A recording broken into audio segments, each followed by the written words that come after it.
everyone. I'm going to be talking to you today about the first half of October and the solar eclipse that we have coming up in Libra early in the month on the 2nd. Now, I'm actually recording this. I hope I get through this because there's a very big geomagnetic storm happening right now. I'm recording it on the 17th, which of course is the day of the lunar eclipse, 17th, 18th, the lunar eclipse supermoon.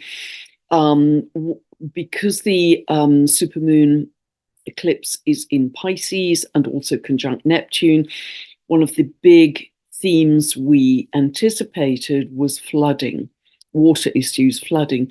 And very sadly, in the last couple of days, you probably heard there have been really dramatic floods across Central and Eastern Europe and some of Asia. I understand that Poland declared a national emergency. So they've been very severe, and the geomagnetics are very churned up right now. We're heading into an eclipse on the 22nd, and really the energy is full on because in eclipse season, in fact, it's full on really until the end of the year and somewhat into next year. But this particular period of September, October, November, very strong energy indeed. So you probably don't need an astrologer to tell you that. So we are already into the energy of the second eclipse on the 2nd of October. This is a solar eclipse, as I say, in Libra. It happens at 11:49 a.m. Pacific and 7:49 p.m. UK time. And this is not a total eclipse. It's what's called an annular eclipse, where you'll see a ring appearing because it's linked to the Latin annulus, meaning ring. So it's not total, but nevertheless, this is strong because of all the surrounding transits around it. So see where this falls in your chart. This is going to be at 10 degrees and 2 minutes of Libra. See where that falls, because this is like a big new moon. So it's always the perfect time in the month to set a new intention for whatever, plant a new seed, whatever you want to blossom in your life. And eclipses are big times of endings and beginnings. They're pivot points. The changes are normally permanent. And solar eclipse, as I say, is a big beginning. But what's interesting is that in order for an eclipse to happen, the moon has to be close to either the north node or the south node. So although this is a new moon, big new moon, solar eclipse, it is actually closest to the south node, which is in Libra. And so the south node is what we are. It's our past, it's our collective past, it's what we are moving away from, what we have already done, what we've already achieved, and we're moving away from that. So this gives a stronger sense of this particular pivot point. Solar eclipse is going to be an ending and a beginning. So also remember, with a solar eclipse, very often if you have it conjunct your sun, your ascendant, your midheaven, it's actually a time of prominence, where all of a sudden you come into greater success or recognition. Eclipses act a little bit like wild cards, like Uranus transits. Things can come out of the blue, very linked to the unexpected. All eclipses are. So things can happen very rapidly, particularly if 10 degrees of Libra is conjunct any angle or planet in your chart. You're going to feel this. You're going to feel this strongly. So, in fact, I'm being very brave to film this on the lunar eclipse, which is smack on my sun at the moment. So hopefully I'll get through it. Because this is in Libra, Libra is one of the two signs very linked to the law. Sagittarius, because it's linked to truth, and Libra, because it's linked to the scales of justice.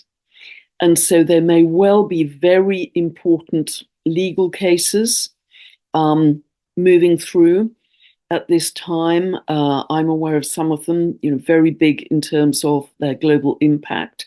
You may be aware of them too. So let's see what unfolds as we move through this solar eclipse.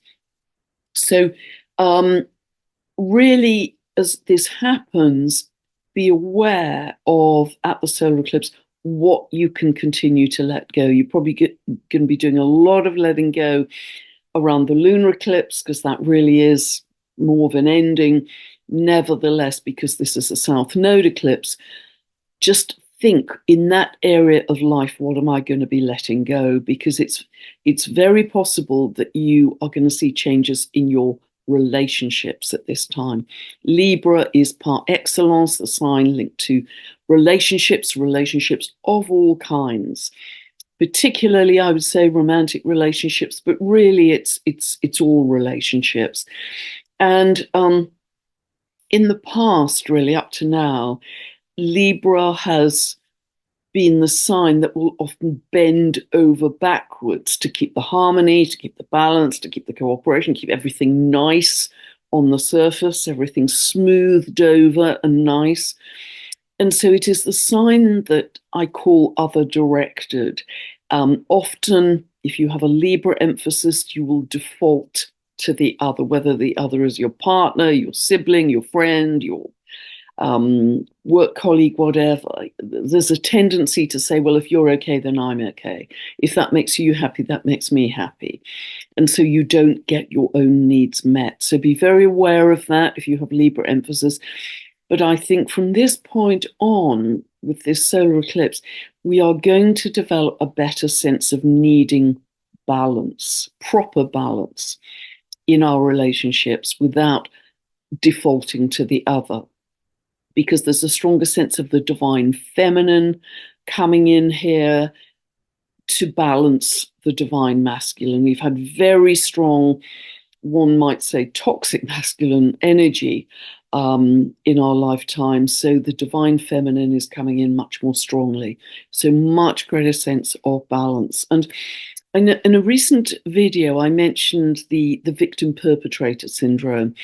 And lots of people said, yes, we know that, victim, perpetrator, rescuer, that's the triangle we're all familiar with. But I wasn't clear enough, actually. Some people got what I meant, but I wasn't clear enough because, for instance, the two signs I think that can fall into victimhood most strongly are Pisces and Libra. And I'm a double Pisces, so, I know this well. But because they hate confrontation, there's this very strong sense of deferring to the other, giving away your power to the other. And what I meant by victim perpetrator is, if you are in victim consciousness, you will create a perpetrator, individually or socially. You will create one. So it isn't just that that's a syndrome, you will actually manifest one unconsciously, because you are broadcasting victim.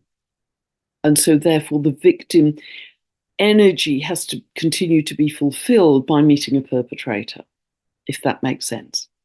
So that's really what I meant by that, and I didn't explain it clearly enough. So, yes, so this is about stepping back into better balance with self. So all of your relationships, and really think about this, whether it's romance, friendships, work relationships, your relationships in society, how you deal with authority, etc. There's a much greater sense here, because of so many other things I've talked about in recent videos, of us stepping into our sovereignty, our autonomy, our inner authority, nicely, not with ego, not with push and shove, but just a sense of I know who I am. And so with Libra emphasis people, I've often suggested that if you constantly find that the partner is getting everything that they want and you aren't, find a phrase that's very easy for you to say, that's non-confrontational, like, well, let's do something that works for both of us. Let's do something that works for both of us. That kind of a phrase to get more equability into relationships. And we are absolutely moving into an era of greater equability in society. Not complete equality, it's not homogeneous, but it is more equitable. And that refers to personal relationships too, particularly at this solar eclipse. So let's take a look at this now.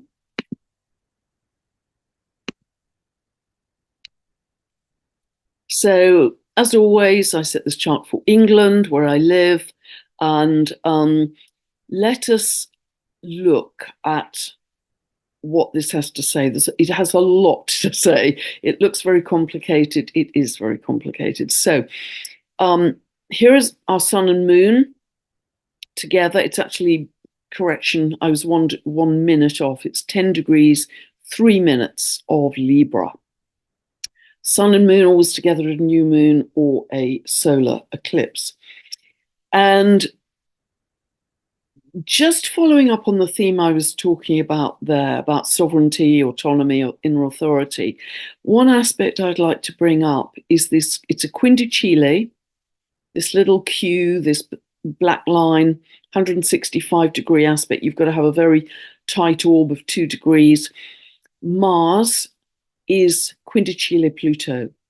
Now, Mars is our individual authority. It's the I am, it's the individual authority. Pluto tends to be state or top-down authority, particularly when it's at 29 degrees, the anaretic degree, the crisis degree of Capricorn, which it is going to stay at until the 19th of November. I'll come back to that. I've talked a great deal about this already. So this does raise the issue again of individual power versus state power. And what emphasizes that theme is not only Pluto at the very last degree of Capricorn, but also the fact that Saturn is in a semi-square to Pluto. Now, as I mentioned, I think in the last video, we had the Saturn-Pluto conjunction, 12th of January 2020, that kicked off the whole pandemic. This is the first hard aspect between Saturn and Pluto since that time. So this is a kind of reality check on where have we got to with that kind of authority in society, and possibly a temporary reinforcement of it, just as Pluto retrograding into Capricorn from 2nd of September to the 19th of November, it will appear as if things are going backwards again. This semi-square will stay operational until January 2025. So that's really reinforcing that whole theme.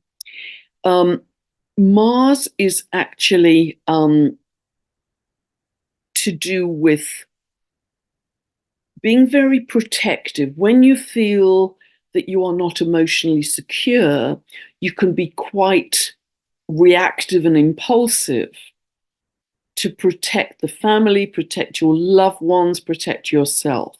So just take a breath here. Just take a breath before you react, because it can, spring into action a little too quickly. But it is broadly squaring Sun, Moon, Mercury, Venus, and this dwarf planet here is Makemake that I'll come back to in a little while, because that's very important here. And it's part of actually a cardinal grand cross, which is opposing Ceres and square to Salacia. Wonderful dwarf planet Salacia at 10 degrees of Aries. So a cardinal grand cross, and I'll explain each part of this in a moment, is a very action-oriented, powerful, it's probably one of the most powerful configurations we have in astrology. So I've explained the Mars piece. Now let us come back to these planets in Libra. Okay, Sun, Moon, Libra. I've explained Mercury here adds to that Libran picture. And also here we have Makemake at exactly the same degree as the solar eclipse. Now, Makemake will stay in this T-square to, this is Quawa, I'll explain more in a moment, and opposite Salacia, 10 degrees of Aries, for several years, because they all have round about just under a 300-year orbit. That T-square will stay there for several years, but what throws it into high relief at this time is the solar eclipse, because the solar eclipse is exactly conjunct Makemake. It's also exactly to the degree opposing Salacia and very close to squaring Wawa. So Makemake, I've talked about Makemake again recently, but to remind you, this is the creator god of the Rapa Nui, the bird people of Easter Island. The history of Easter Island, as I've referred to, but just to remind you, was when the Easter Island was a thriving ecosystem, although it's only tiny. European sailors arrived, they pillaged the island, they cut down the trees, they took all the resources, they brought disease onto the island, rats got onto the island, and it was just ravaged. I think this was by the 1800s, it was ravaged and ended up with a desolate ecosystem and only 111 inhabitants. However, from that extreme situation, the inhabitants, that tiny number of inhabitants, were able to regenerate the land, partly because there's a very rare chemical, naturally occurring chemical in the soil called rapamycin, but also because they lived in balance with nature. They had a shamanic, instinctive, deep connection to nature. So all I've been talking about here with Libra is also coming back into harmony and balance with nature, being at one with nature. And Makemake is a very strong symbol for that, very strong history for that, and an extremely powerful regenerative symbol for New Earth. How we can take our Earth, our own Earth that has, been very exploited by modern man, and in many areas the soil isn't fertile. We've got extreme weather events occurring which make that difficult too. Nevertheless, it gives us a great deal of hope that we can turn that around. And, there is no doubt for me that that is already starting to happen. They are square to Ceres, the goddess of grains and harvests and agriculture.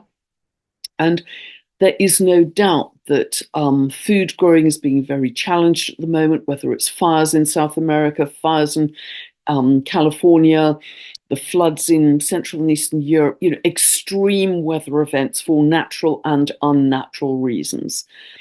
Food growing is being very challenged right now.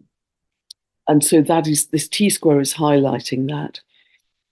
But what the conjunction to Kwawa is saying, in Kwawa, the myth, this was the creator god of the Tongva people, lived around the Los Angeles basin. They came from chaos to realize they couldn't create from chaos. They had to come together in community to get into a state of joy via song and dance to then manifest from that point.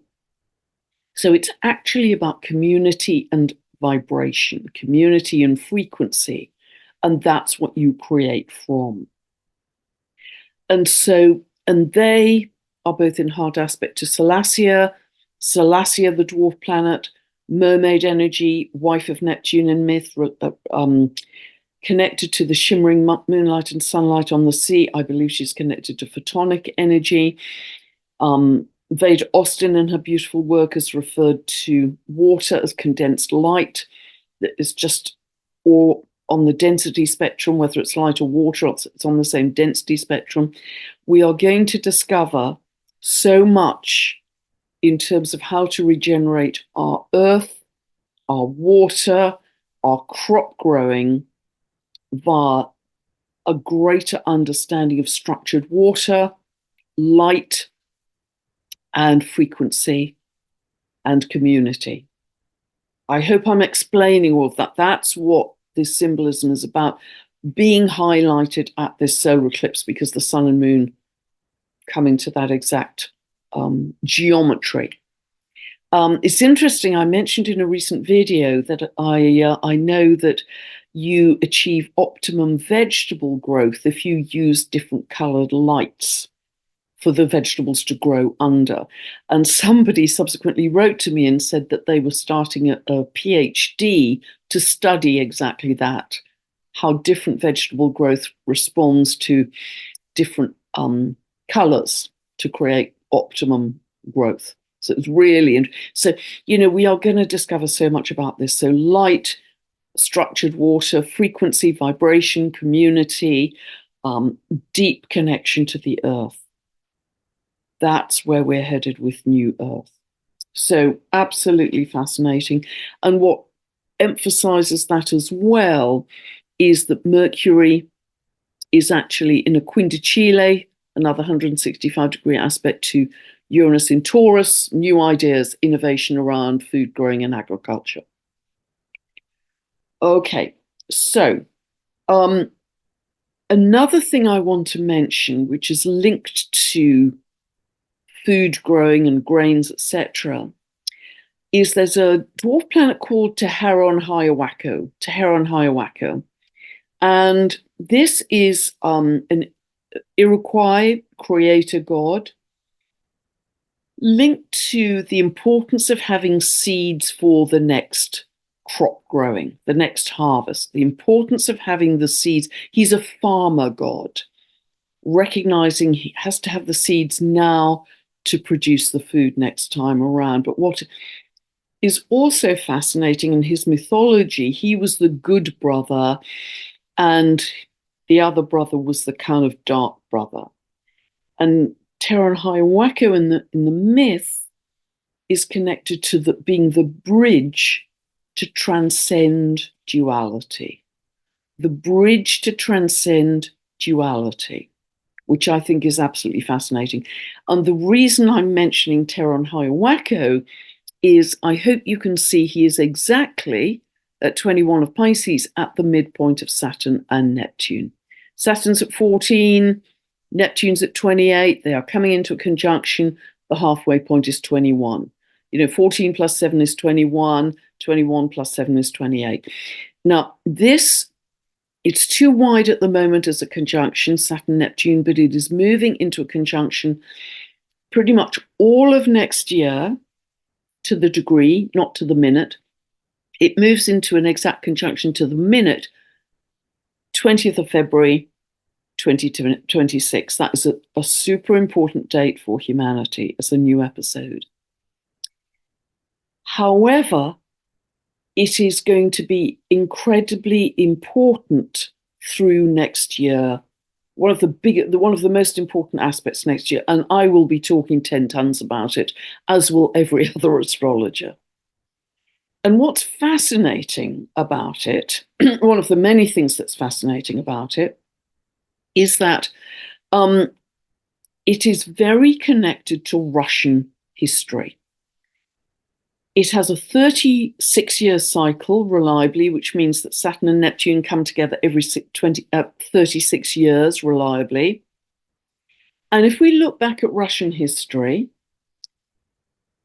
in history, one of the times the conjunction came together was in 1848. And that was, as you may remember in your history, that was when the Communist Manifesto was written by Karl Marx, which kind of was the impetus for the Russian Revolution. By the way, 1848 in Europe was known as the Year of Revolution. I talked about that quite a lot in my first book. Right across Europe, there were huge revolutions against their governments. Well worth checking out online. The next time they came together in conjunction, Saturn and Neptune, was 1917. That was the year of the Russian Revolution, of course. They came together again in March 1953. That was the death of Stalin after a savage rule by Stalin, where I think millions had died through famine. It was an absolutely extreme, tyrannical, autocratic rulership. The next time they came into conjunction, and I mentioned this in a video a little while ago, was in November 1989. That's when the Berlin Wall came down. I was actually in Berlin at the time, and there were huge parties because they were selling bits of rock. And I actually bought a bit of the Berlin Wall, huge celebrations, because that conjunction between Saturn and Neptune was in Capricorn. Saturn rules Capricorn. Both Saturn and Capricorn are to do with walls, borders, boundaries, divisions, territorial divisions being dissolved by Neptune. I mean, it was so literal. And that really signaled the end of the Soviet Empire, which dissolved completely a couple of years later in 1991. But so here we have Saturn Neptune conjunctions being very reliably connected to the end of the old order in Russia and increasingly sort of moving towards greater freedom with each episode. So next year, 2025, they will be in conjunction. What will that mean for Russia? That will be a new Russia of some kind, if we are to follow those historical cycles so reliably. And the reason that's important for me to talk about now is because Pluto is at this very last degree of Capricorn, which I've talked about, so much in recent videos. So this is going to move direct. It is from retrograde to direct on the 12th of October, but we will feel it about a week to either side. And we know this represents the end of old systems, the end of the old order. Capricorn is linked to big business, big banking, stock markets, big money, governments, institutions, corporations, that kind of thing. Pluto, after the 19th of November, will not come back to Capricorn. Well, it has a 248-year orbit, so it won't come back into Capricorn for about another 230 years. So we only have about just a few more weeks of Pluto being in that sign. So it needs to resolve it needs to reveal and begin to resolve whatever is not operating for our highest good in those Capricorn type systems. So this is going to be a very accelerated and interesting few weeks because we haven't got long till the 19th of November. The 12th of October, when it stations and moves direct, and a week to either side of that, big demonstrations of power in the world. Could be big demonstrations of power in your own individual life, in individual relationships. That will test relationships, of course, Libra, but big demonstrations of power in the world. Now, I don't know what's going to happen. I never know what's going to happen in terms of events, but it will be big news. Because from that point on, Pluto is moving forwards into the sign of Aquarius, which it enters again 19th of October and stays in that sign for 20 years. As I've spoken about at length, Aquarius is humanity, it's freedom. Pluto is the planet of power, moving towards the people, won't be handed on a plate in a day, a week, a month. We have to earn that freedom. But in historical cycles, there has been a greater shift of power to the people. We have to co-create with the astrology. We have to co-create with the astrology. This is a very important. We're not going to get this again in our lifetimes. It could not be a more important, pivotal time. Eclipses, equinox, Pluto moving out of Capricorn for the last time in our lifetime, Saturn, Neptune coming together, and so many other aspects that are so critical that I've spoken about and will continue to talk about. So the other thing which is important at this time on the 13th is Mercury comes into a square with Pluto, 29 of Libra to 29 of Capricorn.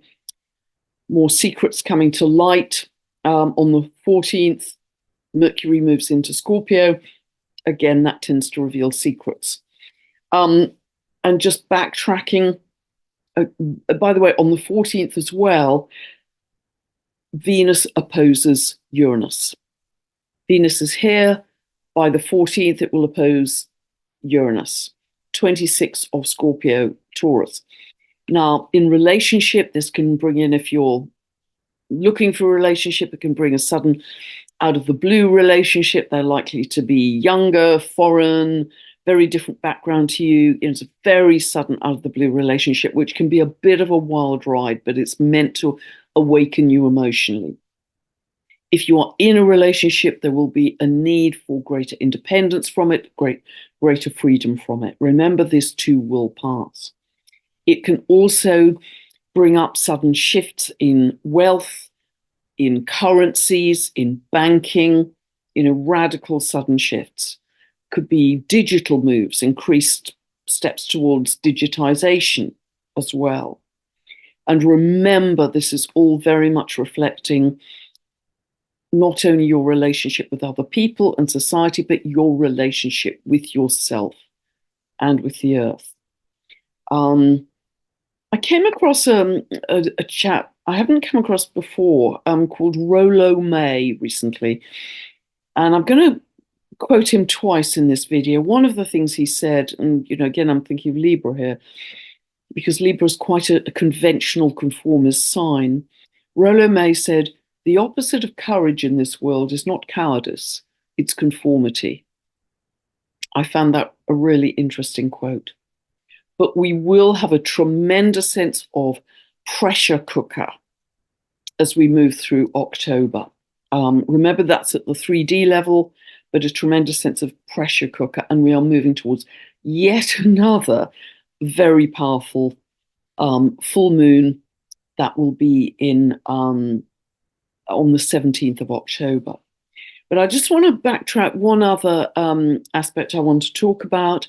On the 9th of October, and again, we'll feel it several days to either side, is Jupiter comes to be stationary retrograde at 2120 of Gemini.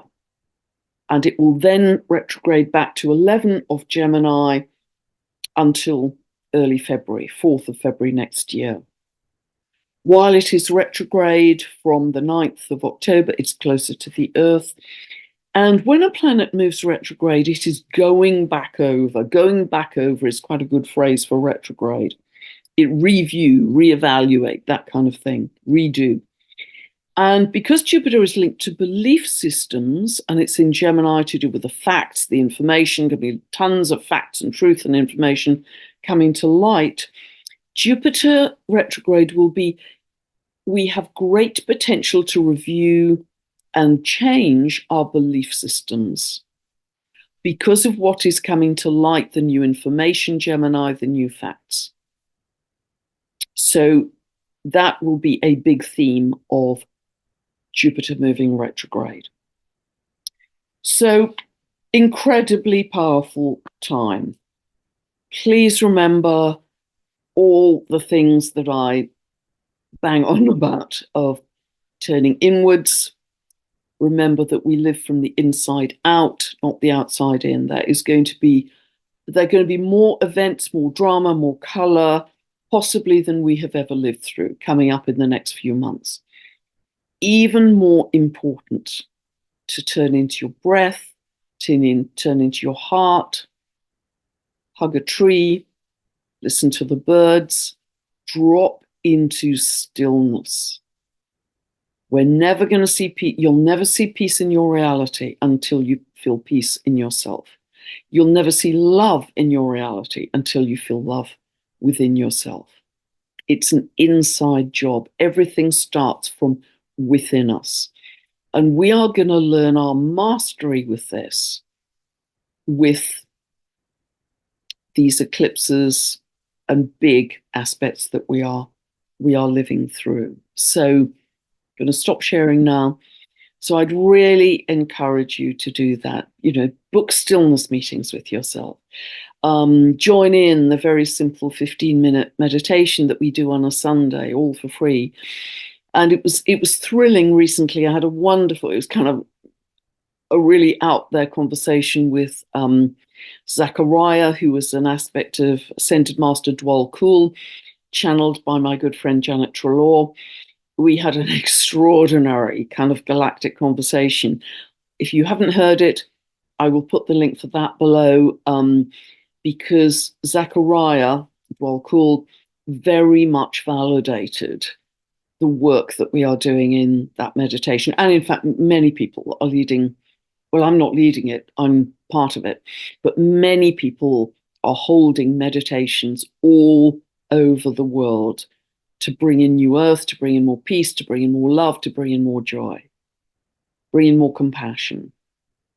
And Zachariah very much validated the difference that is making to the quantum wave structure and to our future timeline. So that was, really wonderful to hear.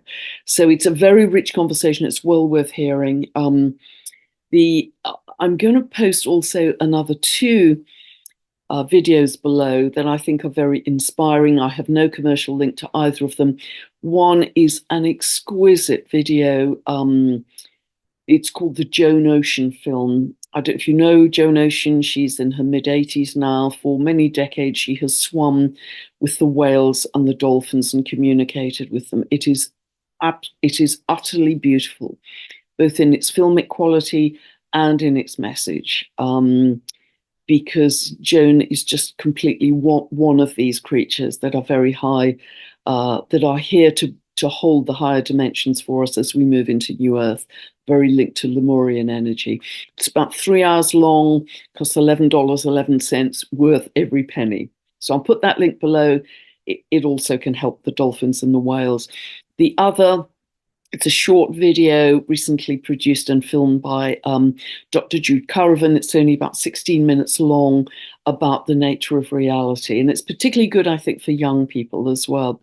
Beautiful video.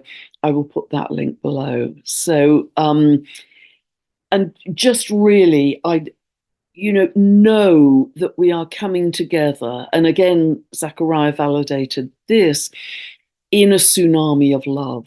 And that is building every week, this tsunami of love. It's palpable now, it's palpable.